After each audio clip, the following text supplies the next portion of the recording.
Tired of bloating, fatigue and sluggish digestion? Meet your gut's new best friend, NutriHealth 365's microbiome supplement. Restore balance, boost immunity, and feel amazing from the inside out. Smart delayed release capsules, real results. Gut health just got personal. Former England footballer Gary Neville highlights that blindfold ignorance and conscientious stupidity is one of the most dangerous combinations in the world. We're going to talk about the Trump-Gaza peace plan. We're also going to look at the police getting new powers to stop protests here in the UK. And finally, we're going to talk about more evidence that's come out about last week's attack in Manchester. This plus more on today's episode of Trending.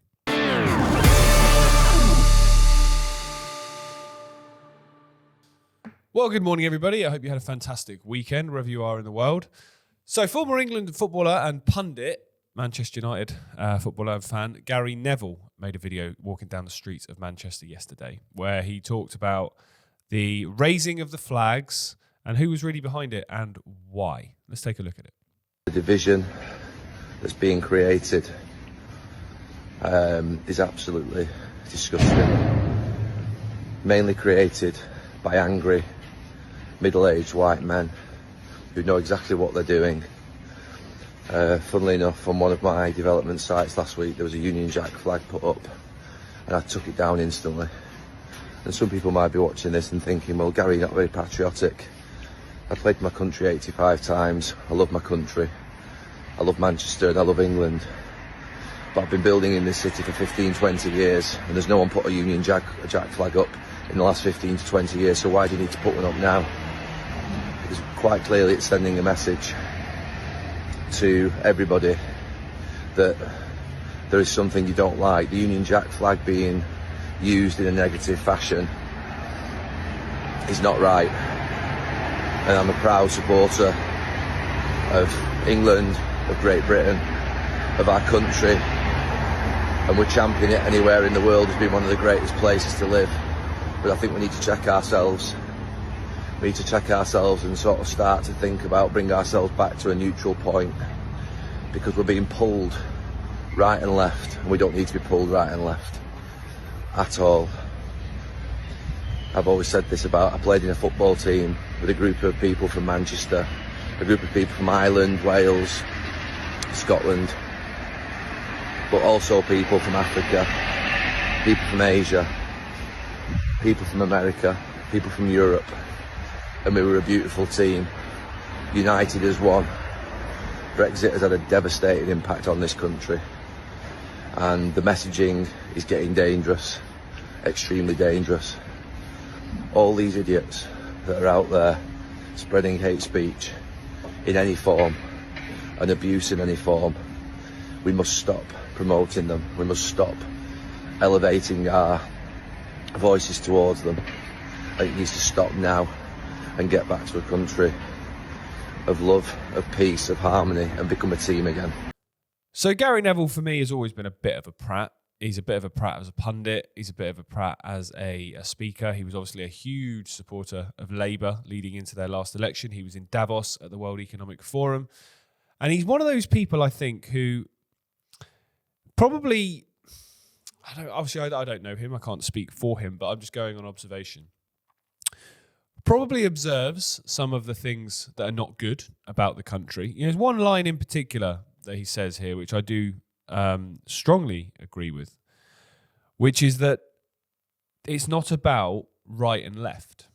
He says here, we need to check ourselves and start thinking about bringing ourselves back to a neutral point, because we're being pulled right and left, and we don't need to be pulled right and left at all. I agree with that line completely. But then, this is where the ignorance comes in. And this is where conscientious stupidity comes in as well. And what I mean by that is you care. And I think he probably does care. But he hasn't got a clue about the game, and therefore hasn't got a clue how much he's being played and used. And the reason I've chosen to focus on this story this morning, not specifically because of Gary Neville, but because this attitude that he's showing here epitomises large numbers of people on both the right and the left of the political spectrum. a lot of the people that have been putting the flags up, that have been shouting abuse at people who disagree with them and wanting anyone that doesn't look the same as them to leave, which I'm not saying is in any way everyone that's putting flags up, absolutely not. But there'll be a demographic that are doing that. There'll be a demographic on the left that think everybody that's white's racist. There'll be a demographic on various sides that have extreme views. They all fall into the same trap, for me, as what Gary Neville has fallen into here. They probably do care about certain issues, but they're completely ignorant to what is behind them, how they are going to be solved, and how falling into the pitfall of going hard to one side, right or left, is not going to solve anything. Because the problem with political sides, in my opinion, now you can have opinions and you can have morals and you can have values that maybe a certain side speak to more than others, and that's absolutely fine. I understand that completely. But when you are so welded to one particular side, it immediately creates a division with the other side, and is always going to, therefore, after any election and during any government, create an environment where there's huge divisions within the population. Who voted this and who didn't? So it's very, very clear that if you're going to bring about any unity, politics needs to be taken off the table. Right and left divides need to be taken off the table. And that's why last week it was incredibly refreshing to see the response from all sides of the political debate to this digital ID announcement. You had left-wing commentators like Owen Jones, who were very much in opposition of it. You had left-wing politicians like Jeremy Corbyn calling it out. And you obviously had people on the right as well doing the same thing. Political division became a thing of the past because everyone united behind, actually, we don't want this. This is a really dangerous precedent here. But when it comes to pretty much any other issue, the political divide and who your side is and what your side thinks about that particular issue skews everybody's opinion and everybody's view. Now, really, fundamentally, the biggest issue that most people see in this country is immigration. It's been the conversation around every single election for as long as I can remember. It was one of the huge conversations around Brexit back in 2016 as well. And every subsequent election, immigration has always been the top issue. And what's happened after every single election, no matter what the manifestos say, no matter what the promises and the rhetoric were, immigration has continued to rise again and again, to the point now that even if you sit here and believe that unfettered immigration is a fantastic thing for a country, just the infrastructure is not there. The infrastructure is not able, to cope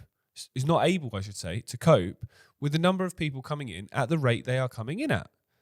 The state is falling apart, and it is falling apart. The state is, on a financial level, bankrupt. The state is falling apart when it comes to hospitals, when it comes to doctor's appointments, when it comes to school places. It is falling apart when it comes to public services. Now, I understand that's not just about immigration. I understand that's completely by design.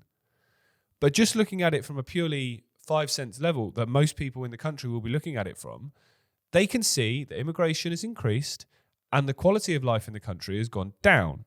That's something that you can't really argue with. And that's before you take into consideration the cultural impact of large numbers of people coming into any country, anywhere in the world, that have a different perspective on life. Of course, that's going to change the culture. And this is, as I say countless times, and I'll say it again just so I can't be accused of being racist here, I believe the same philosophy on this should be applied to every single country in the world. It's got nothing to do with me sat here being a British patriot. Nothing to do with that. I believe that whatever the sovereign nation is, anywhere in the world, the people that live there and are born there should be the first ones on the list for the state support. I believe that the culture that you are born into, whatever that nation is, should have the right to be protected, should have the right to be put first when it comes to that country's laws, when it comes to the way that country operates. I don't sit here as a British man saying England needs to be like this, the rest of the world I don't care. I think the rest of the world should act in the same way, and many nations do. And those nations tend to prosper a lot more than those that don't. If we all thought the same, if we all dressed the same, if we all looked the same, if we all acted the same, how dull and boring would the world be? The fact there are differences between us is to be celebrated. But the key word here is respect. Most of the problems that we see in the world come down to a lack of respect, whether it's a lack of respect from governments and officials towards the population, whether it's a lack of respect between the population themselves towards each other and people who have different opinions and views, whether it's a respect for the area that you live in, the place that you live, that you want to keep it clean, you want to keep it safe, you want to keep it how it, prospering. Most of it comes down to respect, in my opinion. And these words here by Gary Neville seem to have been triggered by him driving down a street in Manchester that was littered with Union Jacks, he describes. And he says the Union Jack is being used in a negative fashion, and it's being done by angry, white, middle-aged men who know exactly what they're doing. So my question is then to him, you say they're angry. I don't know why the skin colour's got anything to do with it, but you say they're angry. What are they angry about then? Do you have any understanding of what may have triggered that anger? Do you have any comprehension why they may feel the way they do? He makes the point here that he's been building sites in Manchester, working in property development for years, and he's never seen Union Jacks like this. One got put up on his site the other day, and he proudly tore it down. And he said, for the last 20 years, I've not seen this. Okay, but then therefore ask yourself the question, what has changed? Why do you think this is happening now? And this is the problem with politics in general, is there's no attempt to understand why the other side that you may disagree with have a grievance. Because most of the time when people have a grievance, there's a genuine reason behind it. The way they act, the way they carry out that grievance may not be right at all, but they may genuinely have one that is worthy of you listening to. And when it comes to this, if these people are angry, why are they angry? Why aren't you sat there as a political figure discussing, well, actually, these people are angry. I don't agree with what they're doing, but they're angry for a reason, and we need to understand what that reason is so that we can bring a stop to this. Instead, it's resorting to the same tactics that we've seen forever, which is just pathetic name-calling, which doesn't solve anything. It just stokes further division. Because all that's going to happen this morning, and I can see it, I'm reading it, is that there's now going to be calls for him to resign. There's going to be calls for him to Sky Sports to fire him, for boycotts, more division, more anger. Whereas if someone like him with a profile and an interest clearly in this had said, look, there's clearly a big divide. Let's sit down and talk about it. Let's sit down and talk about why you feel the need to do that. Why you're angry. Why is it mainly this demographic, in his opinion, that's interested in this? What is it?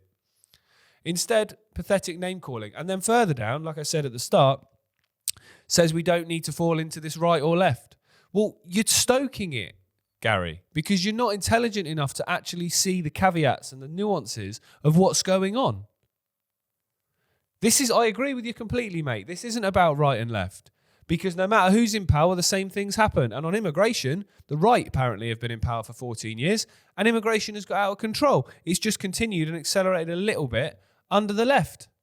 But I'm with you, mate. It was Tony Blair, a left-wing politician who opened the doors, then a right came in, now a left came in. Nothing's changed. Nothing's changed because it's not meant to. And that's where, if you don't have a political affiliate or allegiance to one side, where you will blindly defend or blindly criticize the others no matter what they do, you're not going to take a step back and go, actually, hang on a minute. They did this, then they did that, now we're doing this again. Why is the same thing happening? You're not going to sit and do that. You're not going to sit and do that because you're blindly defending one side. So someone like Neville campaigned massively for the Labour Party, and then now they're in power, all of a sudden it's quite silent on things they're doing that he would have criticised had Sunak won that last election. And that fundamentally there is the problem. It's blind allegiance. And I was thinking this morning on the drive into work about about the world in general, really, and about how we live in such an upside down world. Now, I know, if you're watching this channel, if you're part of Iconic, you will understand this, I'm sure already, that we live in a world that is an inversion. David has spoken about that and used that terminology many a time, where, somebody that stands up and talks about love and unity is banned from Europe and is considered a hate preacher. Somebody who starts wars gets Nobel Peace Prizes, like people like Barack Obama. The most moral army in the world, the IDF, shoot and target innocent children. We live in a world where it is so upside down.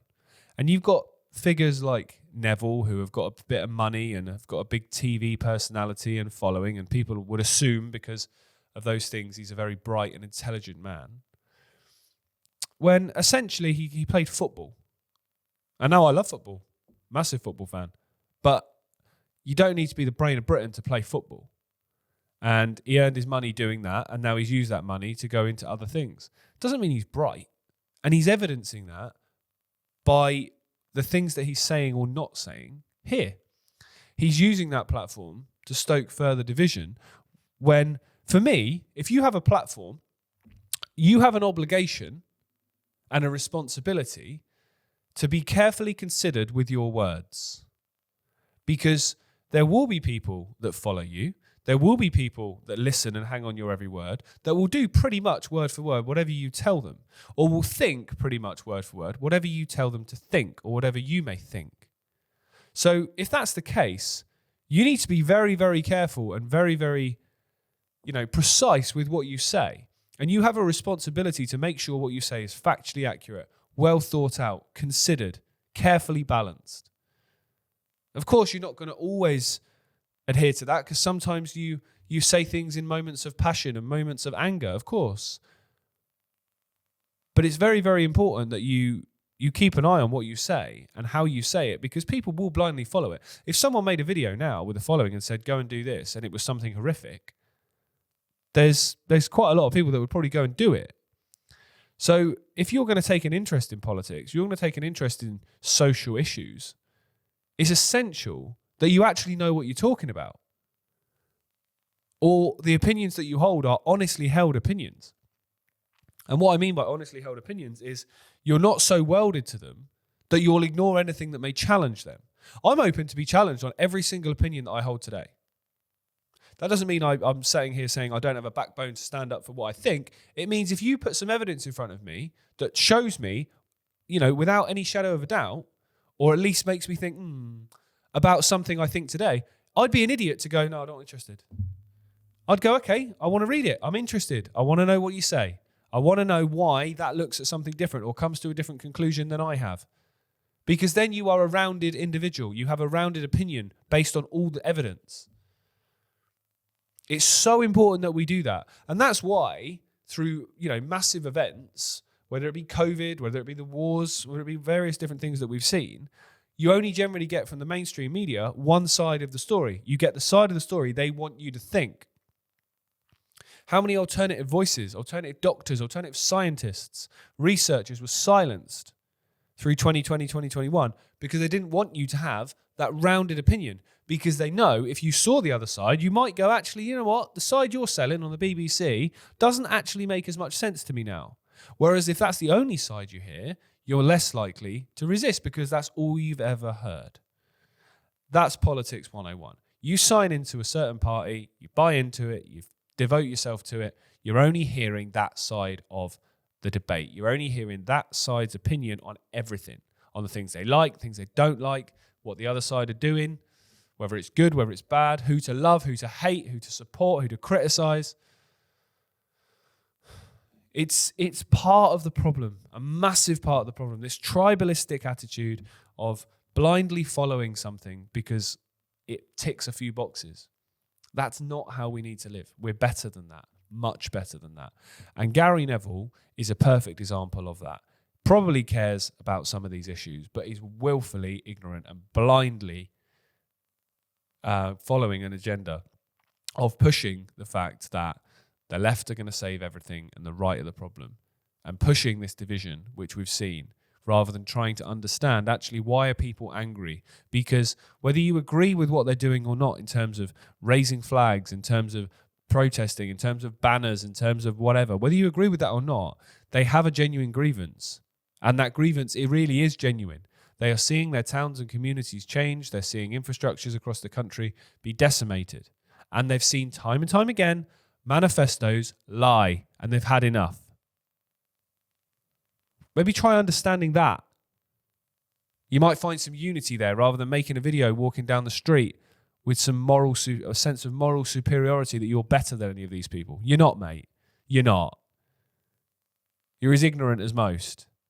But you've got an opportunity to do something about it. You've got a platform and an ability to reach people with a message. So maybe think about what that message is, rather than just parroting an easy, throwaway, name-calling line. I will say, however, I hope Sky Sports don't sack him, because cancel culture, whether it's the right, whether it's the left, is wrong. And I will not be sat here calling for him to lose his job, like many right-wing commentators probably will today, which is pathetic. Because cancel culture, as I said, when they do it, it's wrong. When you do it, it's wrong. Grow up. Anyway, rant over. Thanks for joining us this morning. If you're watching with us on YouTube or Twitter, we're going to carry on the show over on Iconic. Click the link in the description. We're going to talk about Trump and this Gaza peace plan. We're going to talk about the follow-up of the Manchester attack last week. And we're going to talk about police getting new powers, or the Home Secretary talking about police getting new powers to stop protests. So click the link in the description, and I'll see you over there.